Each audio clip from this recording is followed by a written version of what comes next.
In a very good mood. Nick Wright is in a good mood, even though your Chiefs are playing this weekend. You're a little nervous? Not nervous at all.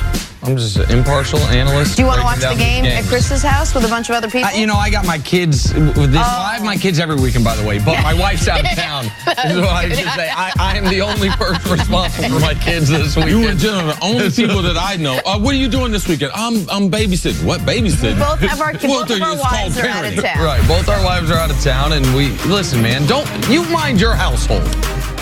It's going down, baby. All right, let's talk some football. That is square on everyone's mind this morning as we get ready for the weekend. We are quickly approaching Championship Sunday, and for the Patriots, this will feel different. Not the game, but the odds. Patriots at Arrowhead to face the Chiefs. Get this, Pats will be playoff underdogs for the first time since the 2013 AFC Championship game.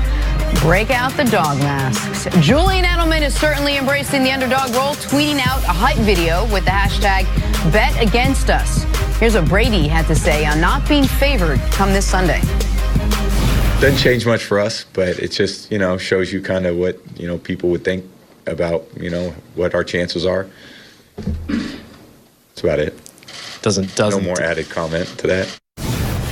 See, come on. The Patriots can't really, truly think they're underdogs in this. Well, Jenna, you've been around sports for a long, long time, that it's one of the best tools that players, coaches will always use, trying to create that type of edge.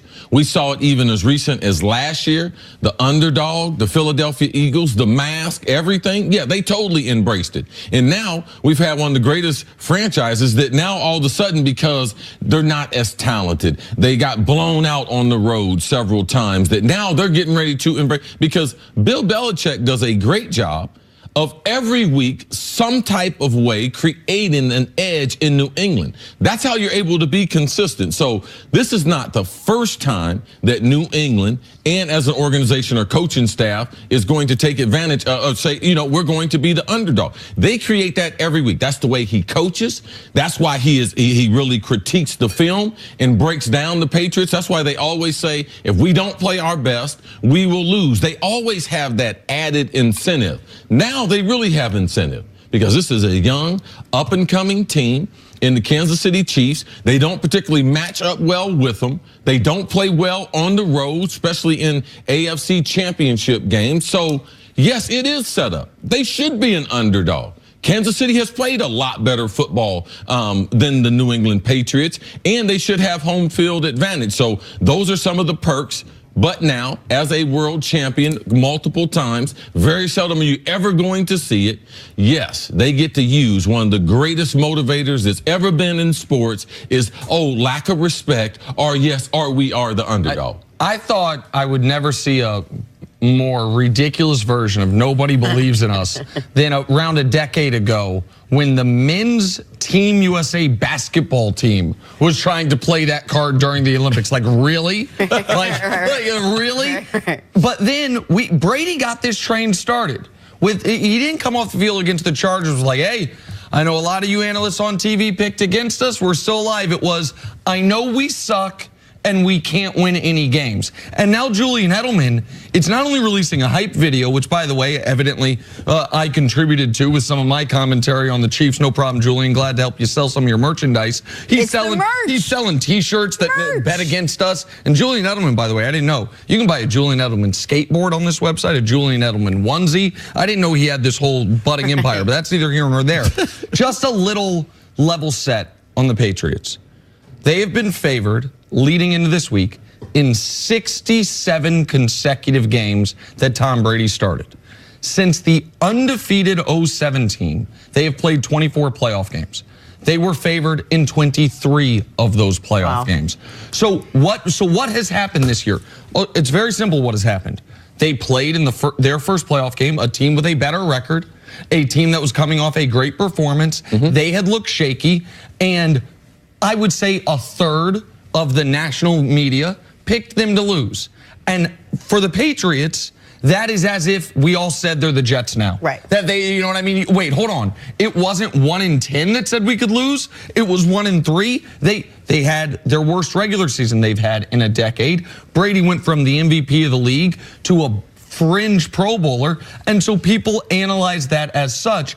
It doesn't make them the bad news bears as they are presenting themselves. Why do you think they are underdogs in this game? Let's just break down what it is. You said that these two teams don't match up well. Why are they underdogs?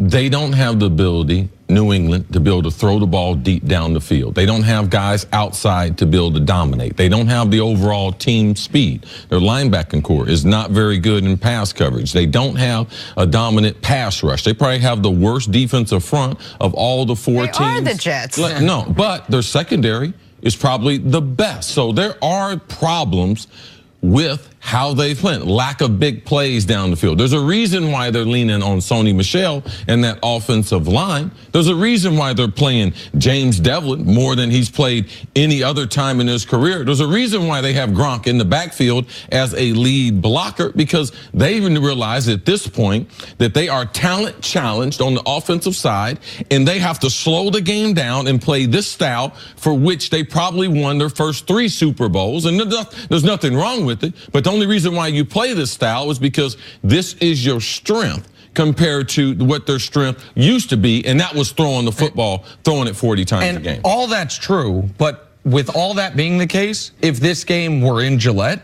they'd be the 3-point favorite.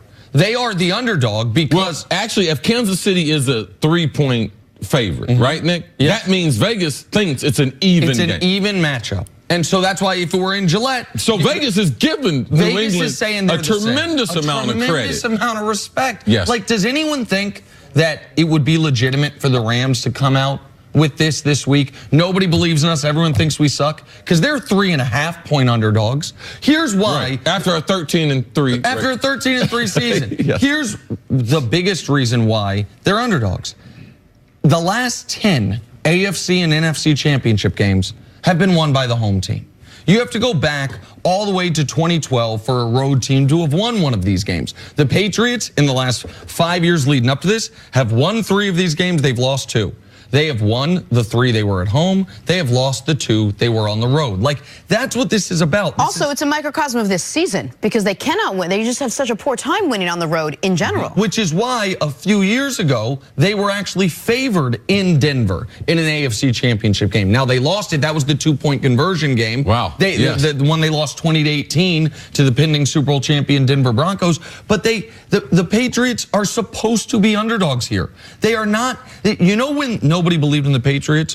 When they were 10-point underdogs to the Pittsburgh Steelers in the AFC Championship game in 2001, and then 14-point underdogs to the St. Louis Rams, in the Super Bowl. That's when nobody believed in them. That's when you really were this unbelievable underdog story.